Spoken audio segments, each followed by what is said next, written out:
बच्चों, आज मैं आप लोगों को पार्ट 2 पढ़ाने जा रही हूँ, ऊंट और व्यापारी। देखिए, प्रकृति ने सबको किसी न किसी विशेषता से युक्त किया है। विशेषता यानी गुण से, है ना। हमें दूसरे की विशेषता से जलना नहीं चाहिए। दूसरे के गुणों से, दूसरे के आगे बढ़ते हुए जो आगे बढ़ रहे हैं अपने गुणों से, उनसे जलना नहीं चाहिए। बहुत समय पहले की बात है। बगदाद शहर में एक व्यापारी रहता था। वह दूर दूर के देशों में व्यापार करने के लिए जाता रहता था। चूँकि उसे रेगिस्तानी इलाकों से गुजरना पड़ता था, इसलिए वह ऊँट से ही यात्रा करता था। एक बार वह अपने ऊँट पर सवार होकर व्यापार करने निकला। रास्ते में ऊँट को जंगली भैंसा और हिरन दिखाई दिए। हिरन और भैंसे के बड़े बड़े शानदार सींग देखकर ऊँट को जलन होने लगी। वह अपने मालिक से बोला, मालिक, जरा हिरन और भैंसे के शानदार सींगों को तो देखो। सींगों के कारण ही वे निडर होकर जंगल में घूम रहे हैं। जब भी कोई जानवर उनके पास आने की कोशिश करता है, वे सींग से उन्हें डरा देते हैं। मेरे सिर पर सींग क्यों नहीं है? मेरे सिर पर सींग होती तो मैं भी अपनी रक्षा कर सकता था।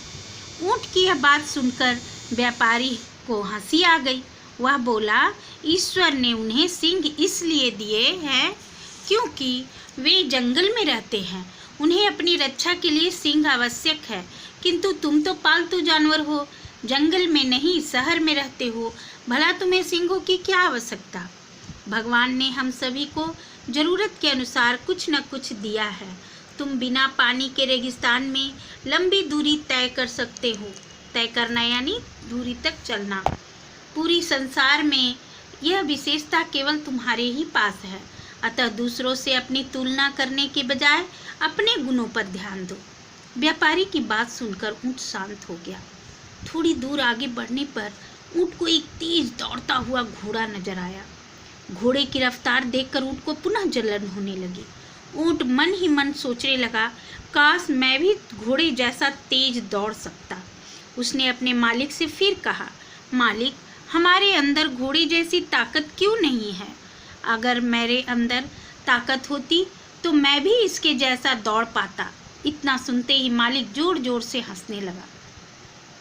मालिक की हंसी सुनकर ऊँट को बेचैनी होने लगी। उसने पुनः पूछा, मालिक, क्या मैंने कुछ गलत कहा?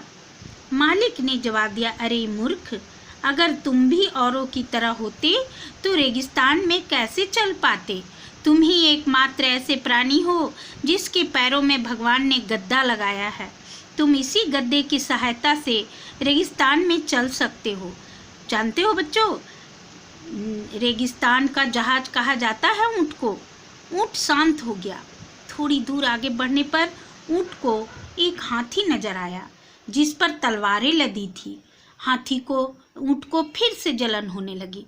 वह बोला, अच्छा मालिक, सिंह न सही, कम से कम मुझे अपनी रक्षा के लिए कुछ हथियार ही दिला दो।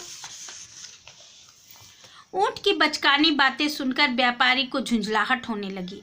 वह बोला, तलवार मनुष्यों के लिए होती है, जानवर तलवार कैसे चला सकता है? किंतु नासमझ ऊँट बार बार अपनी बात दोहराता रहा। आखिर में व्यापारी को गुस्सा आ गया और उसने चाकू निकाला और ऊँट के कान काट कर छोटे कर दिया और बोला, चूंकि तुम अपने आप से संतुष्ट नहीं हो, इसलिए मैं तुम्हारे कान काट कर छोटे कर रहा हूँ, ताकि आने वाले समय में लोगों को तुम इससे कुछ सीख मिले। और तभी से ऊँट के कान छोटे हो गए। जानते हो बच्चों, ऊँट के कान छोटे क्यों हैं? क्योंकि उस व्यापारी ने उसके कान को काट दिए थे, इसलिए ऊँट के कान छोटे हो गए। तो बच्चों, इस कहानी से क्या शिक्षा मिलती है? इस कहानी से यही शिक्षा मिलती है कि हमें कभी भी दूसरे के गुणों को देखकर जलना नहीं चाहिए। समझ गए ना?